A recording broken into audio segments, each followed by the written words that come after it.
Mga kahuwan, panoorin ang video na ito upang alamin ang pinaka-latest na balita tungkol sa lagay ng panahon at bagyo update today. Patuloy pa rin po ang pag-ihip ng southwest monsoon or hanging habagat sa malaking bahagi ng Luzon. Ito yung hangin na siyang maraming dalang moisture at mainit at asahan po ang pag-ulan sa malaking bahagi ng Luzon. Samantala dito sa Visayas, as early as this morning, meron tayong mga thunderstorms na nararanasan, habang sa malaking bahagi ng Mindanao, andyan pa rin yung Intertropical Convergence Zone o yung ITCZ na siya nagdadala ng mga minsan malalakas na mga pag-ulan. Kasi naman sa ating latest satellite animation, wala tayong namamataang bagyo or low pressure area sa paligid ng ating bansa at wala din tayong aasahang bagyo hanggang sa matapos ang weekend. Sa ngayon po, wala tayong nakataas na gale warning or babala sa matataas na mga pag-alon. Even in the coming days, wala po tayong inaasahang sea travel suspensions. Possible po yung hanggang 2 metro pag meron tayong mga thunderstorms, pagsapit ng hapon at mga minsan malalakas na mga hangin. But dito sa may West Philippine Sea, more or less mga 1 meter. Habang dito naman po sa natitirang baybayin ng ating bansa, more or less, nasa kalahating metro ang taas ng mga pag-alon.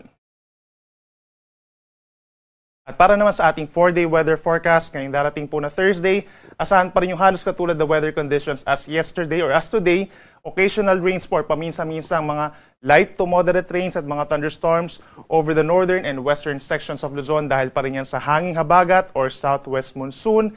Habang ang Intertropical Convergence Zone, magdadala pa rin po ng mga paulan ngayong araw ng Thursday sa malaking bahagi ng Mindanao, lalo sa may Zamboanga Peninsula, Bangsamoro Region, and Socsagen. The rest of the country, mga isolated rain showers or thunderstorms by tomorrow. At ngayon naman po darating na long weekend, that's Friday hanggang Sunday, meron possibility po na pamumuo ng low pressure area dito po sa may silangan ng Southern Luzon or Visayas sa may Philippine Sea, malayo sa ating kalupaan. Subalit posible magdulot ng mga paulan dito sa may Bicol Region, Eastern Visayas, and Caraga Region over this long weekend. Habang posible rin ito mag-trigger or magsimula ng southwest monsoon muli dito sa may western sides ng Southern Luzon, Visayas, and Mindanao. Kaya possible pa rin po ang maulap na kalangitan at kalat-kalat na ulan sa may Mimaropa, Western Visayas, Negros Island Region, Central Visayas, hanggang dito sa may Zamboanga Peninsula pa rin, Bangsamoro Region and Socsagen, as well as Northern Mindanao. Kaya magbaon po ng payong kung lalabas ng bahay.